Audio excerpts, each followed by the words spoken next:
Hi, I'm Lee Teschler with Machine Design Magazine. We're here with Rick Wood from Rollon. Rick is going to tell us a little bit about what it takes to realize specific motion and acceleration profiles in automation equipment today. So Rick, what are some of the tricks that go into modern automation systems in terms of actually realizing high performance? Well, the first thing you have to start with, you have to understand what is the load you're trying to move, how fast you want to move that, what is the cycle you're trying to achieve, and how you manage that motion profile, the acceleration, the deceleration, the pause, all through the cycle.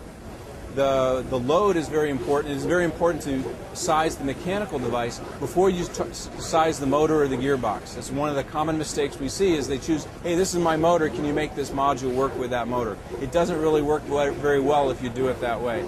So what we asked our customer to do is define his load, define his acceleration, define his environment, his duty cycle, the things that are very specific about that motion, the accuracy he needs to achieve.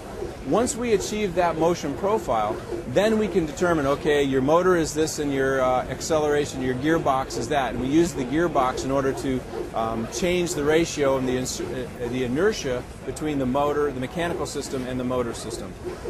To what degree do you have to, how precise do you have to make that analysis before he should talk to you?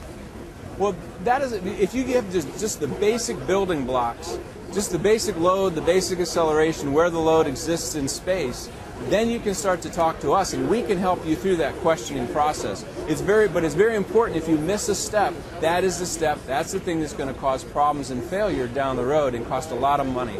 So doing it early, a little bit of time early, is going to save you a lot of money down the road. Okay. When you're talking about acceleration in modern automation equipment, what's a high acceleration versus a low acceleration these days? What's the ballpark there? A common acceleration will be a half a G acceleration. But we do see, especially with linear motion applications, people are doing 1G, 2G, 3G, 4G moves. Now it's very interesting, you can't achieve those accelerations in a belt drive unit, but you have to be able to manage your over travel, you have to be able to manage your mass and velocity, and then it becomes very important to manage the inertia ratio between the motor and the physical load. Now, depending again, if it's a very high precision machining application, you might have a very small inertia ratio between the load and the motor inertia. But if it's just a point-to-point move and the accuracy is not that important, you can go 10 to 1, 12 to 1. But again, it just depends on how close and how precise you need to be when you actually get to the position you moved into.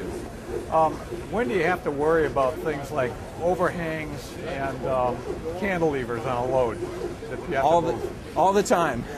Because the cantilever, the overhang, is actually going to work against your bearing life. So you do need to manage how much overhang and how much load is hanging out from the center in order to know what kind of bearing life you're going to have. Because as you start swinging around, especially in a multi-axis system, as you start swinging around a motor, that lever starts to work against you, especially in a high acceleration environment. Gotcha. There's a variety of different actuators you can use for this stuff. Do you have any ballpark recommendations for where to use what? Ball screw actuators are good for less than a meter and less than a meter a second. Belt drive actuators are good for longer travels or higher speeds, but you don't have as high a repeatability or acceleration, you don't have as high a repeatability on a belt drive actuator. A linear motor device is very high, very rapid, high oscillating accelerations. However, you have to be very, very mindful of your bearing life because you can wipe out the linear bearing over a very small stroke because you're doing a very high stroke, high acceleration, and loading it in just one portion of the rail. Great. You got some examples here. Can you tell us what we're looking at? What we have here is we have a couple of linear modules, a couple of horizontally, two of them, one going at a higher speed, the other going at a slower speed.